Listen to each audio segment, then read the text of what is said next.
Great. Here we are today. This is podcast number 001 of Ahead of the Game with Rick and David. Hello, Rick. G'day, David. G'day, everybody.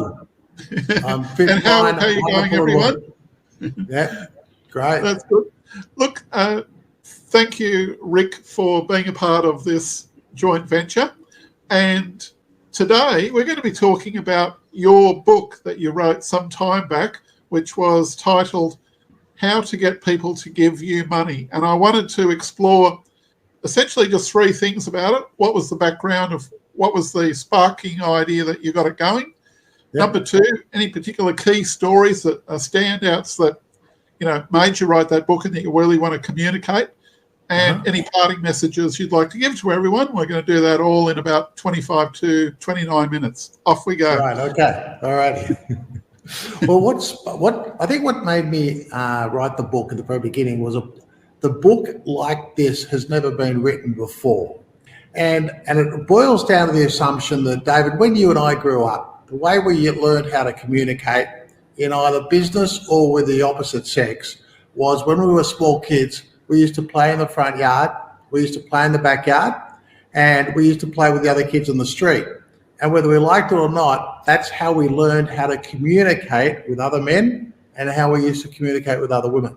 So then it was not that difficult by the time we got to 18 to walk into a bar or an environment where we could easily speak to other people we don't know, because we spent our entire life growing up in the front yard or the backyard and tag with all the other kids in the street, which was a pretty normal way.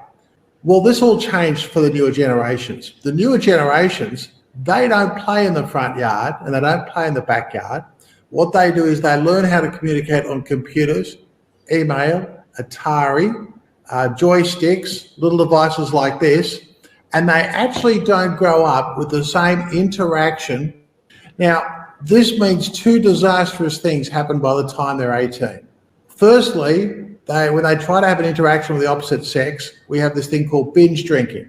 So now everybody has to get very, very highly trashed and have 6 shots, and alcoholism has become a real problem for the younger generations because it's an incredible conflict where for the first time they have to become from behind their computer and have to have a communication with someone from the opposite sex, which they've never had to do before. Not only that, we have an environment where men are going into business and they have to have conversations with other business people in order to, whether it's be sell a product or have it negotiate something or develop a skill, and there are no communication skills. So we've actually developed a whole generation of people who actually don't know how to communicate. And one of the things that we're seeing, most people under the age of 40, or that's probably a bit generous, maybe more like under the age of 30, don't know how to communicate. Everybody hides behind the safety of text. And if I can tell you a story about this, having employed at one stage 14 people who worked for me, that I would call a member of my staff on the mobile phone. And they would look at the phone while I'm calling, but they would not answer it. Back saying, I'm sorry, Rick, I missed the phone. I think you're trying to send me a message. Can I help you with something? And they'd want to have this communication by text. So what the book was all about was recognizing now that most people in most parts or elements of their life don't really know how to communicate. We have things like thousands. We have over, I saw this the other day, it was 1,014,000 YouTube channels alone, right? And over 5 million podcast channels. And so many of these channels are now, why doesn't he talk to me? Why doesn't she talk to me? Why does this happen? Why does that happen? People trying to understand the missing elements of communication that weren't developed as a child that now people are trying to grasp as an adult. So when I realized that no one really knows how to communicate to anybody about anything, we can take that to a bigger scale, which is I wrote another book called something like Learn How to Sell or Die Single, which basically says from the time we're very small, we are always selling ourselves. We're selling our personality. We're selling our friends on coming to the barbecue. We're selling our friends on coming over and playing hopscotch. We're selling our mum on how to put dinner off for an extra hour so you can play ball out in the street more. Your entire life, and in fact, the entire fashion industry is selling you all day long on why you should be wearing something different from what you wore last year. Even the car industry is always selling you on upgrading. When you don't really need to upgrade a car, it still works, but they have to say, in other words, the whole world is selling a message of some sort to everybody every single day. And I basically say, if you've lost these communication skills because you never developed them when you grew up, and you can't sell anything to anybody, and remembering, you can sort of say that one of people's two greatest fears is the fear of public speaking, and the second one, everybody says, I don't want to sell anything to anybody, because basically they don't know how and they're so fear of it. You have this incredible void, which is creating all sorts of social problems for us now, and it's creating incredible business problems. And one of the things I see all the time is that companies might give somebody a rate book and a script and go out and say, make some sales. And people look like, well, what do I say to the guy when I meet him? Because no one knows, because no one was ever taught. And that was the premise. So I set this up at the very beginning of the book that reminds everybody of how we've learned to communicate. And you've got to remember, when we use electronics to communicate, we lose syntax and we lose nuance. And one of the biggest things we lose is body language.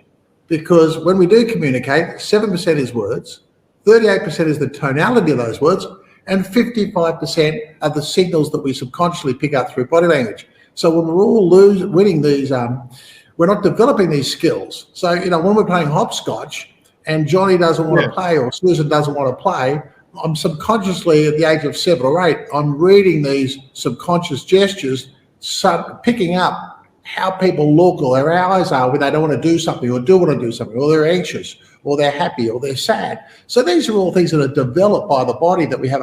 Then we start getting hunches. So at 35, when you don't want to do something, David, in business, I get a hunch because I'm reading the body language. But because people don't want to communicate with actual words. They will tell you by a whole lot of other different things. Or even, like you said, you ring up your employee and they'll use some other kind of technique for duck shoving out of the way of doing it, or coming into work for an extra hour to do something for you. And I find that quite often, when I work with people, they'll want to say something to somebody and I'll say, do you know what? You could say the exact same thing but with this different set of words and you'll get a much better result. So the power of words, I'll say simply the same message is the same, but you're going to use the words A, B, C. I'll use the words X, Y, Z. And I'll get a totally different result. They go, well, all you did was change the words. But it was only because I grew up in that generation when you kind of learned out on the street by playing in the front yard or the backyard or soccer or whatever it was, what works, what doesn't. But the new generation is an electronic generation, and it's a skill they lack, and they have a real struggle. One of the reasons, I don't know if you've noticed this, that one of the issues we have is marriage is at an all-time low. And one of the women we're struggling with is men no longer will approach women. Now, there's a whole lot of reasons why men won't approach women, the Me Too movement, all sorts of things. But at the end of the day, a man doesn't built in from the time he was 9, 10, 11, playing with other kids in the street. Do you know what I mean? There's an element there, like it's virtually like with the Breakfast Club that you would have heard of years ago called Salespeople with a Purpose. There was a change. Correct. There was a change before the club caved in. So in 2003, they changed it to Business Swap to cover over the name Salespeople because it was too too confronting for a lot of people. Yeah, correct. So everybody went from salespeople to be a consultant. In actual fact, salespeople at advertising companies are not called salespeople; they're called account executives. So an account executive is just another name for a salesperson, right? Yeah. And the insurance salesman could no longer be the insurance salesman because he was now called the broker. And when people realised, we changed it to a financial advisor, which is another word for a broker, which is another word for an insurance salesperson, right? So we keep changing. That's true. And even in a lot of sales courses these days, they often preface it by saying to sell without being salesy. I hear that so often in the last 10 years or more. Correct. Yeah. So we've developed all sorts of different names to disguise salespeople, But without salespeople, you could actually say you don't have a business economy. No one can sell anything to anybody without salespeople. But in this climate, no one wants to be seen as a salespeople. What people don't understand is this. Yeah. A person who's a very good salesperson, you will never recognize them as a salesperson. In actual fact, you'll say, do you know what? That person was great. They didn't try to sell me anything. I just really wanted to buy 51 motor cars that I only needed one, but I bought 51 because I thought it was a good idea. But the man didn't try to sell them to me. I just insisted on buying 51 motor cars. Right? Exactly. And I insisted upon buying all the add-ons to it myself. Correct. Yeah. And by the way, I was very wary. I was really worried about these tricky salespeople trying to sell me add-ons, but this guy was great. He didn't try to sell me anything, but I realized I need 7 air conditioners, extra wheels, wraparound door handles, and every other, but they will say how it was their decision. Now, that's the sign of an absolutely brilliant salesperson, but a good salesperson, you would never know as a salesperson. Yeah. Okay. And that's right. if someone ever calls you a good salesperson, that just says how bad you really are. Because if they recognize you as a good salesperson, they know they're being sold, and no one likes to be sold. Everybody likes to buy. And people love to buy. They love the programming of buying, and they love the experience of buying, and they love the dopamine hit, because the dopamine hit is not through ownership, it is the purchasing process to the ownership. So people love to buy, but they hate to be sold. So no one wants to be sold. They'll get all about, oh, you're just trying to sell me something. So the art of a good salesperson is never selling anything to anybody. And secondly, this can even apply to, like, I take my social group to art galleries occasionally on some of the walks we do. Now, those galleries, I notice, because some of the people in my group will come back and say, David, you took us to such and such, and those people were really friendly. I went back to that studio or whatever a few weeks later, and I bought XYZ that was on display, and they might have spent, tens of thousands of dollars. Well, now here's something interesting. If we go back to when I learned a lot of these skills, back in the 70s and the 80s, these were the years where the life insurance companies virtually spent millions and millions of dollars a year training their salespeople. So if you wanted to be the IBM computer salesperson, you spend half the year going to special sales skills. I started off at the age of 20 selling life insurance door to door. I would say over the following 5 or 10 years, the life insurance companies spent a massive amount of money on me, taking me to all sorts of specialist training skills and sales skills to sell life insurance. These don't exist anymore. So you could say that the university campuses of where young business people were taught how to sell, like the IBM salesperson or the life insurance salesperson or the door-to-door vacuum salesperson or the door-to-door guy who used to come and sell, all those guys were sent to very expensive sales skills and schools. Well, now none of this exists.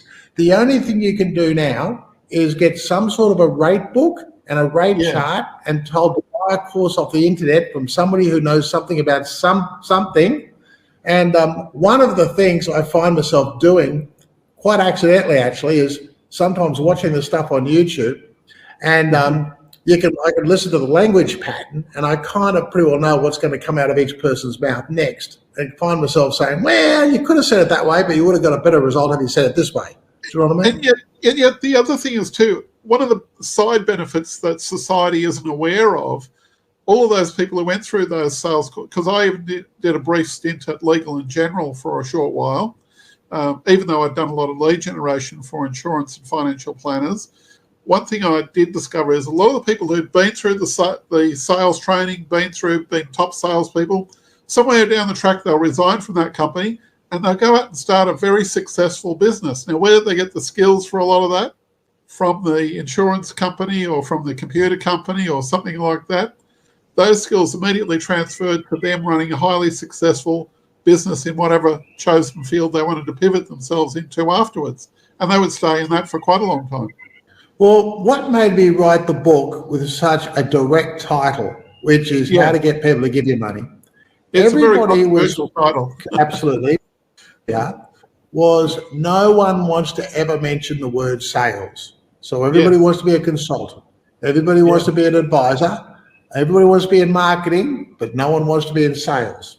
Yeah. But here's something interesting. So where there's lots of books called influence, scarcity, persuasion, marketing. But here's my point. What is the skill set they're all trying to teach? They're all trying to teach the same skill. How to get a marketing book that teaches you 51 ways to market is all about how to get people to give you money. The book on persuasion is all about how to get people to. So every single book doesn't want to call it for what it is. No one wants to call a spade a spade. Every single book on scarcity, influence, the power of words is all about one thing: how to get people to give you money, because that is the result of doing the course. Do you understand? Yes. So it is a very bold title. It's a cut-through title. It's not a politically correct title, but then again, as you know from some of the other things I've written, none of my stuff is politically correct. It goes for the jugular, and I rather just grab people by the throat and call a spade a shovel. Well, that's true. And look, without mentioning the other books that you've written, because there's a fair bit to cover there. The reality is, talking about sales, even though you've given the title of how to get people to give you money, it still results in the same thing that what salespeople do. And as I remember way back, John Nevin saying the words when he was speaking at my sales course that I had in 1982, he said, the word sales comes from the word selja, which was a Norwegian word which means to serve. And he was the one who had a world book franchise. So he must have known something about it, but he really communicated at that point 42 years ago very well. And very little. Besides the title to the book, what I wanted to clarify for many people is that people, when they make decisions to do anything, they're not in their logical brain. The brain does not make the decision. Okay, the brain is actually the secretary. The boss that makes the decision is the subconscious mind.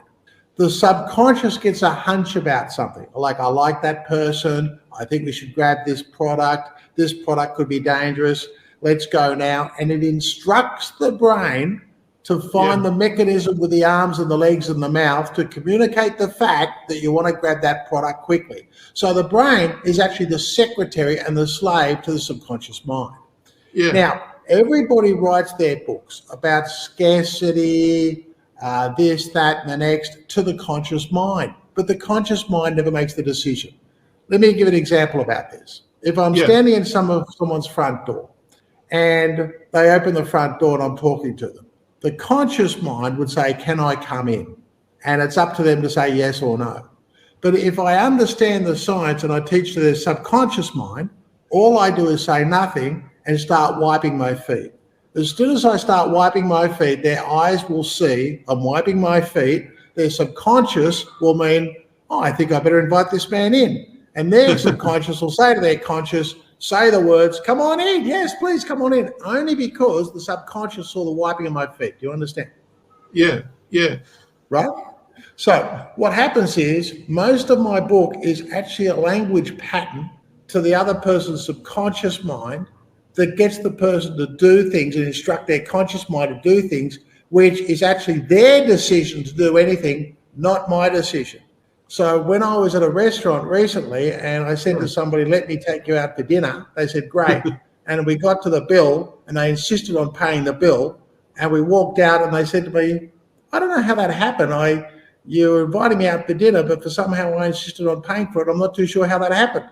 Now, I know exactly what happened, right? But I promise you, no words went across the table to make that happen, right? So I wanted people to realize that if I speak to the conscious mind, other people can see consciously, hey, he's trying to sell me something, or hey, he's trying to manipulate something, or hey, he's trying to get me to do something. If I take it to a deeper level and I speak to their subconscious, which is their boss, right? Decisions get made. And I'll give you another example. I'm in an elevator standing next to you, okay? Yeah. If I move too close to you, I'm going to walk within what's called your personal zone, and you're going to feel uncomfortable and anxious. Yeah. In order for you, so you're going to feel anxious. Your subconscious will tell your brain, move the legs 3 steps to the left, so your subconscious does not feel so anxious. Do you understand? Yeah. Yeah. So I didn't actually speak to the other man's conscious mind at all. I just spoke to his subconscious. Know that the subconscious will give directions to his conscious. Yeah. Yeah. That whole book was, if it's all about, not about the skills, but the result of those skills, what's the quickest, fastest way to get people the results of those skills, and how do you put it and frame it and put the message across in such a way that the other person thinks it was their idea to do it and never feels like they were sold anything to do anything. Do you have to operate from the point of view that time is always working against you, or do you work from the basis of if this time doesn't succeed, I'll just try a different approach? How do you look at it from that perspective? And I think it's really quite. And I've been doing this now for probably 40 years, and it's just become a part of me, right? So, and I do it so inertly. Like if you and I were having a conversation and I don't know you, but I want to have a stand opposite you, because I know that will immediately put up a territorial zone banner, and we'll get into this, you're better than me, and I'll stand next to you and talk to you, right? Yeah. And it just changes a whole lot of subconscious barriers, and especially if you're left-handed, I'm on your right, and I'm on your right side, you're left-handed, and you're talking with your left hand, it'll create suddenly you'll think I'm your best friend and you won't know why. So the thing is, and I got into this, and then I saw how well it worked. And I started reading, and I've read a lot of study this stuff, and I saw, oh my God, this stuff works. And I can do this and do this. And I just think it's practice makes perfect. Yeah. Have you incorporated this in, say, when you've done on the stage type presentations for like some kind of a preview type of seminar when you did those in the past? Oh, look, can I just tell you, I've had 30 years of standing in front of a lot of people, right? Right. You know, I started off standing in front of 9 people in 2000, and it ended up spending it was like 8,000 people 20 years later. But you learn a lot. You learn what works. And I always say to people who've never speak on the stage, because most people are very, very nervous. So one of the things that most people hate public speaking, okay? Yeah. And I say there's 2 things you do so that you're not scared about public speaking when you stand in front of thousands of people. Yeah. The first thing is you only ever talk about a subject you know backwards. And if you don't know the subject backwards, because an audience will tell that you own it or you don't own it. People get a hunch about you, right? Yeah. The second thing is who's making it up, act as if you're about to screw it up.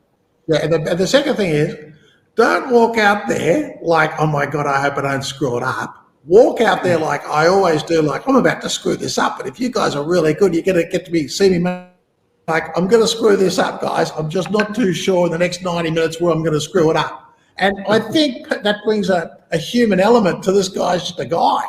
And you can say that there's a lot of things I never really quite did correct, but it connected with the audience. And I was always like, I'm going to screw this up. I never said it, but I just had that look in my eye like, guys, you know it, and I know that I'm going to screw this up somewhere in the next 90 minutes. Not too sure where, but we're all kind of all human. And just go out there, accept the fact that you're going to screw it up. And when you do forget what you're going to say next, which I do, and sometimes I might say, oh, my God, I forgot what I was going to say next. Does anybody in the audience remember what I was going to say that I haven't said yet? And the third thing that I did in this book that made it very different is people think in pictures, they don't think in words. I can use a lot of words, but I can paint a mental image in someone's mind with a picture. Yeah. So there was many things in that book. Everything I say in that book, I wanted people to give examples so they could lock it down and go, now I understand what he is saying. Yeah. The best way to do that is by you've got a few aha moments built into it. Yes. You do that by a cartoon. Yeah. So you remember, if you want to make a very strong point, okay, and you don't want to offend people, you make it funny. The more the point is strong that you know will offend people, the funnier the cartoon. Okay, so it's kind of like you're delivering the dagger in humour, right? Yeah. And that way you'll always keep your reader and on side. So when you give a person an image, people can relate to the image. And they go, oh yeah, I've so been where this guy's at, just by the image. And the other thing is stories. You'll see that in my book. If I tell you about something, I'll say, let me tell you what happened on Thursday. And I'll tell a story that everybody goes, oh my God, yes, now I can relate to what this guy's talking about.